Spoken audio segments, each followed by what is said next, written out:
رسول الله رسول الله.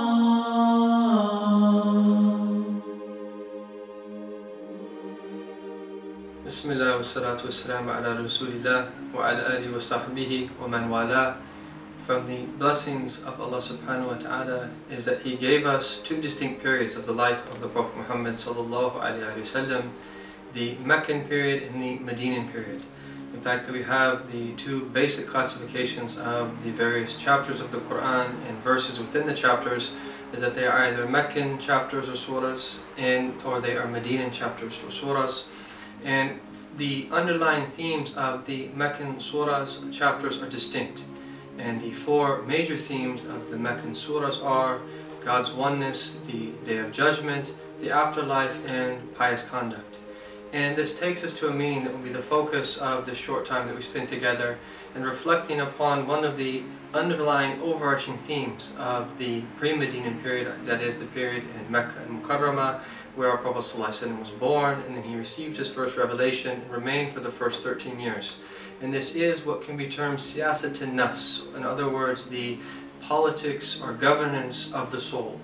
And we see this as an underlying theme because is that the Prophet Muhammad ﷺ, one of his foundational missions was to purify, as Allah Ta'ala says in the Quran, هُوَ الَّذِي بَعَثَ فِي الْأُمِّيِّينَ رَسُولًا مِّنْهُمْ يَتْلُو عَلَيْهِمْ آيَاتِهِ وَيُزَكِّيهِمْ, that he is the one who sent amongst the unlettered a messenger that he recites to them his verses and he purifies them. And then Allah finishes by saying وَيُعَلِّمُهُمُ الْكِتَابَ وَالْحِكْمَةِ, that he teaches them the book and the wisdom.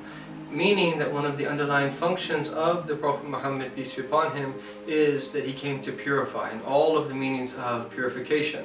And that what we understand in that this period of 13 years in Mecca and Mukarramah, before that they actually had outward governance in Medina, is that Allah wanted to teach by way of our Prophet ﷺ, the companions, and thus lay down a principle for subsequent generations into this day, is that the foundation of any change relies upon one changing their own self first. This is a principle. There is no way to bring about change in the world until we bring about change in our own selves. There's no way to be successful in any form of outward management or governance until we learn how to manage and govern our own souls. And this idea of governance of the soul that it implies, just as someone would be in charge of some type of project outwardly, that we know how to manage ourselves. We develop policies and processes and how that determines the way that we make decisions. And that we find a statement of our Prophet ﷺ that says, كَمَا تُكُونُ يُوَلَّى عَلَيْكُمْ, is that as you are, is that those that are ruling over you will be. And indicated in this is a hadith is rated by Imam al-Bayhaqi and Imam al-Hakam, is that as we are, one of the ways to determine how we are and see where we are is to see those that are placed over us.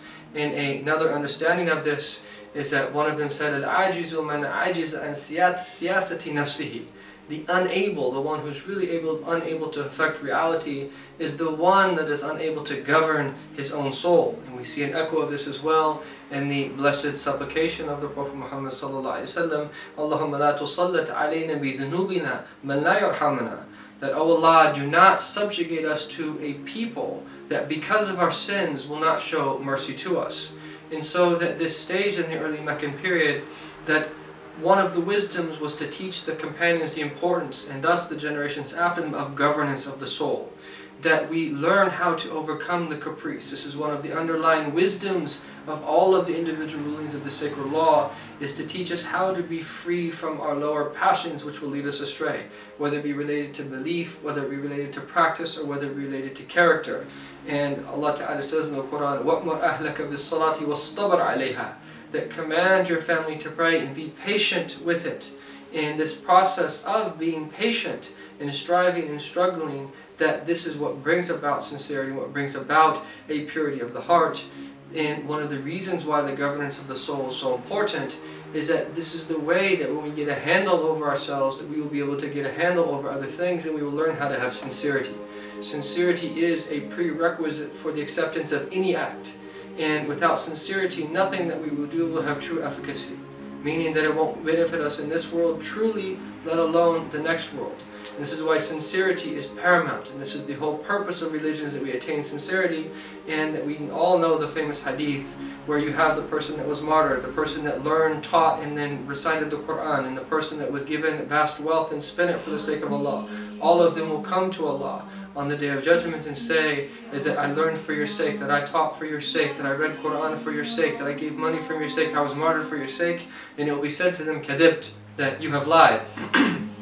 You have lied, and that you gave money to say that you were generous, and that you recited Quran to say that you were a good reciter, and that you were martyred to say that you were a person of bravery. And that what we understand from this is that the great danger, that if we don't root ourselves in the grounding foundational principles of this religion, that what we do outwardly will not benefit us. وصلى الله على سيدنا محمد وعلى آله وصحبه وسلم والحمد لله رب العالمين.